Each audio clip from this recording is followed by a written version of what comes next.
Hugues à vous, ici Fouine. Et Maurice.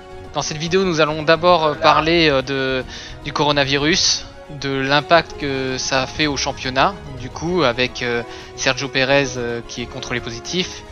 Et ensuite, nous aborderons, en ce qui concerne la saison, est-ce que le futur champion du monde peut être considéré comme un champion du monde légitime? Pour commencer, Sergio Pérez, qui est contrôlé positif. Du coup, qui n'a pas pu participer au Grand Prix de Grande-Bretagne et qui ne peut pas participer au Grand Prix des 70 ans. Du coup, une question se pose. Est-ce que le championnat est désormais faussé? La question, je pense qu'elle mérite d'être posée. Alors, là, c'est qu'un seul pilote pour le moment. Mais si par hasard, ça venait à toucher d'autres pilotes, comme par exemple, je sais pas, un Charles Leclerc ou Mais une tête d'affiche, par exemple. Une tête d'affiche, voilà, par exemple Hamilton. Est-ce que là, on pourrait dire que c'est pas faussé le championnat? Pour moi, très clairement, à partir du moment où malheureusement, voilà, c'est des problèmes de santé. Hein, oui, entre guillemets, c'est faussé. Pour moi, c'est très clairement faussé. Mais pareil aussi. Pour moi, c'est pas. À partir du moment où un pilote soit favori ou non, ça reste le championnat pour moi reste faussé parce que tu sais pas ce que Pérez par exemple aurait pu faire sur le Silverstone et tu sais pas s'il aurait pu se battre pour une place sur le podium ou pour une place un peu en dessous, genre 4ème, 5ème. Malheureusement, pour moi, il est clairement faussé et ce qui serait dramatique, c'est que ça vienne toucher un pilote comme Hamilton ou Bottas, deux principaux adversaire pour le championnat titre de champion du monde. Là, pour moi, clairement, ce sera. On ne pourra pas juger malheureusement légitime de si tel ou un tel est champion. Ouais, c'est. Après, là, je pense que ce qui fait que, pour moi, alors oui, c'est très clair là-dessus, c'est faussé, mais ce qui fait que ça atténue un peu, c'est que je me dis que Sergio Pérez, après, il était que 6ème, entre guillemets. Il n'était que 6ème, et l'écart de points qu'il y avait par rapport à Hamilton et Bottas, allez, même Vettel, non pas Vettel, Verstappen, pardon, Verstappen, Norris et Leclerc, je pense que ouais, c'est, je pense pas qu'il aurait, c'est très difficile à dire, mais après on n'en sait rien, mais pour moi Pérez, il ne misait entre guillemets que la 4ème place. Pour moi, il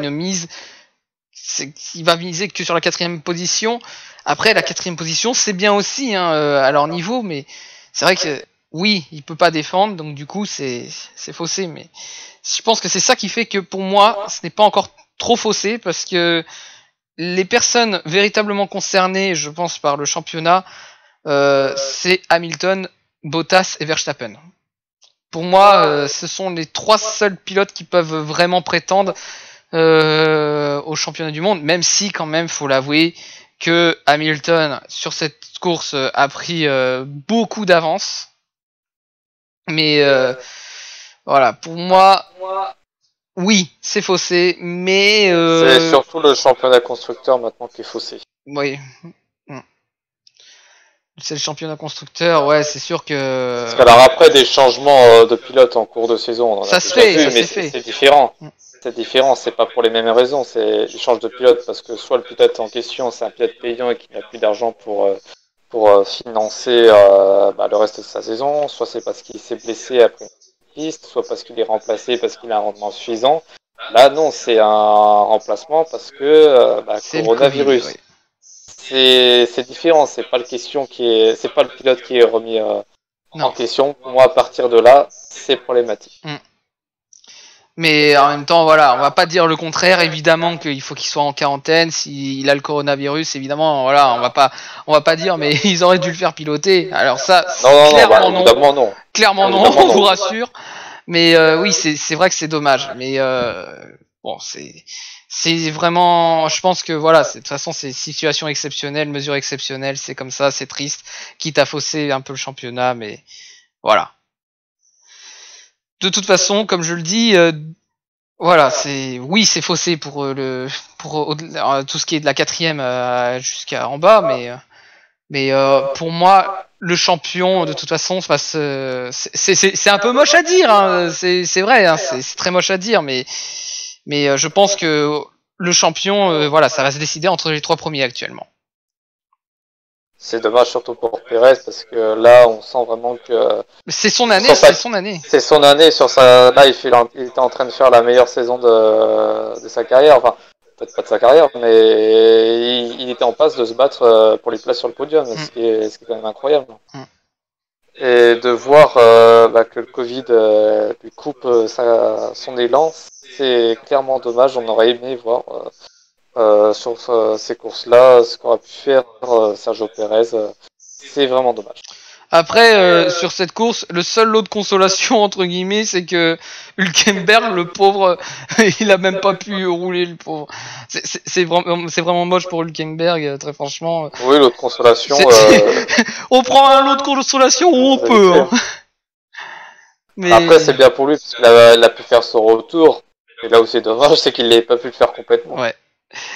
Ouais, mais bon, je pense que voilà, il pourra, comme on l'a dit dans la précédente vidéo, je pense que normalement, la course des 70 ans, c'est la bonne. Voilà. Alors, entre-temps, nous avons eu 3 nouveaux circuits qui sont apparus au calendrier, ce qui porte leur nombre à 13 courses. 13 courses qui se dérouleront du coup intégralement en Europe. Donc on espère après que il est espéré, alors ce n'est pas confirmé, mais c'est des pistes les plus envisagées, c'est-à-dire qu'il y ait 3 autres grands prix qui s'ajoutent.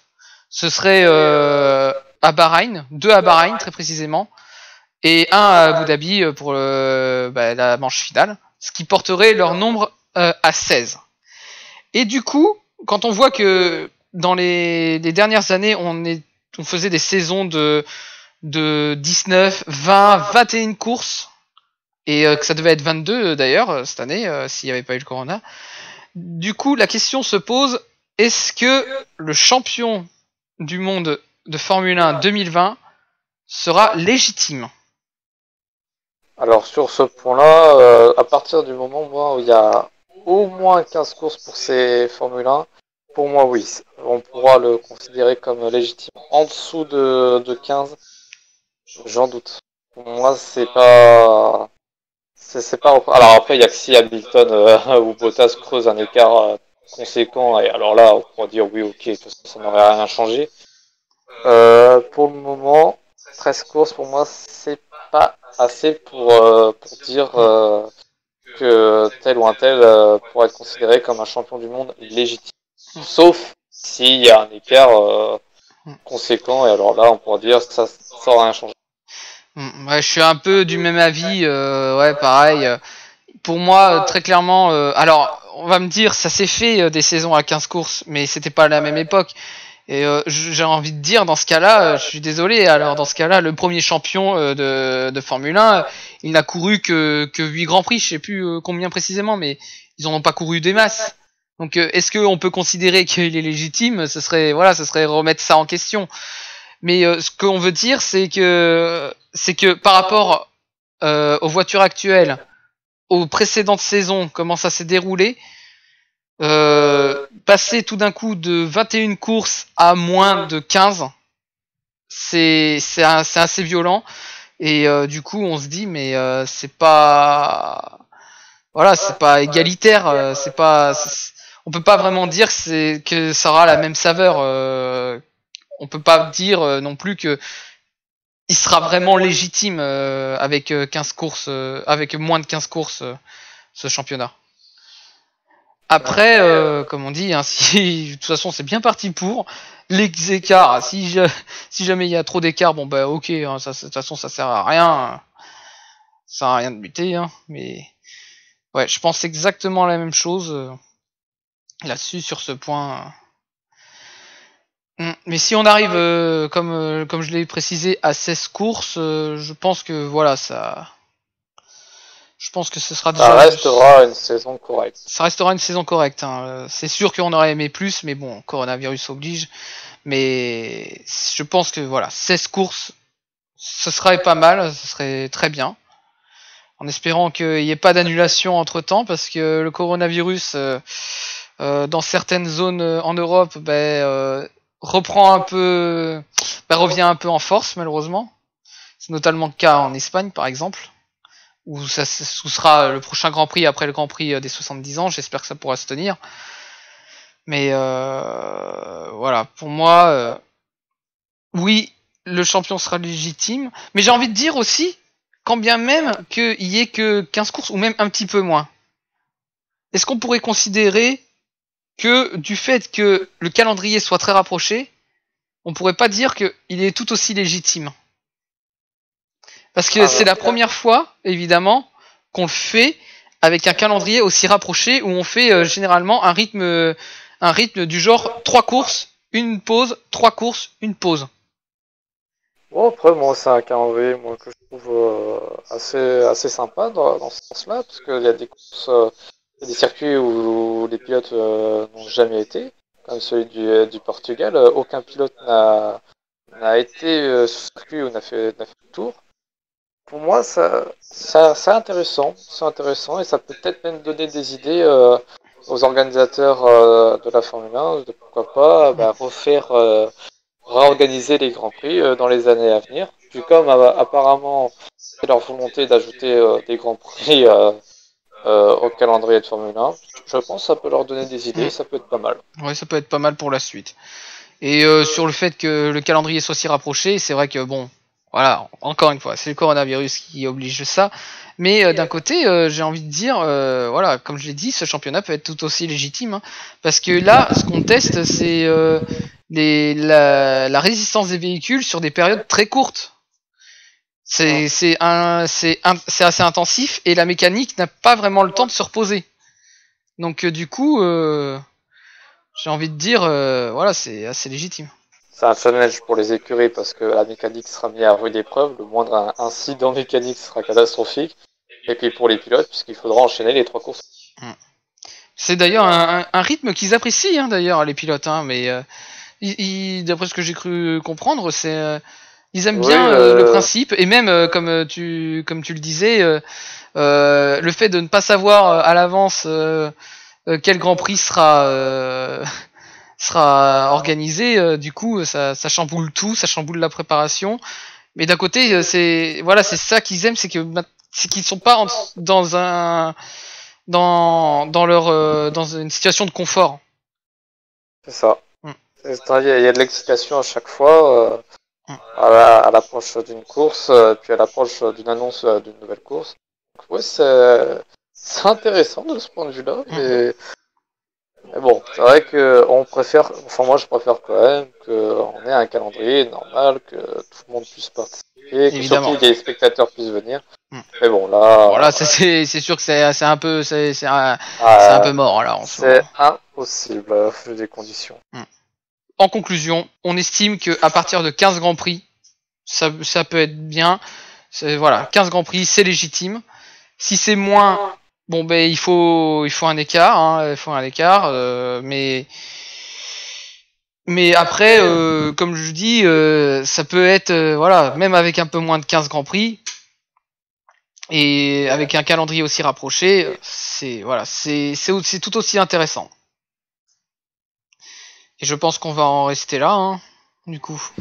Vous n'hésitez pas aussi à dire dans les commentaires ce que vous en pensez, si c'est légitime, si c'est pas légitime, sous quelles conditions alors ce sera légitime. Et n'hésitez pas à vous abonner à notre chaîne, Funny Maurice, et à liker cette vidéo ou même à la partager. Allez, sur ce, ciao! Salut!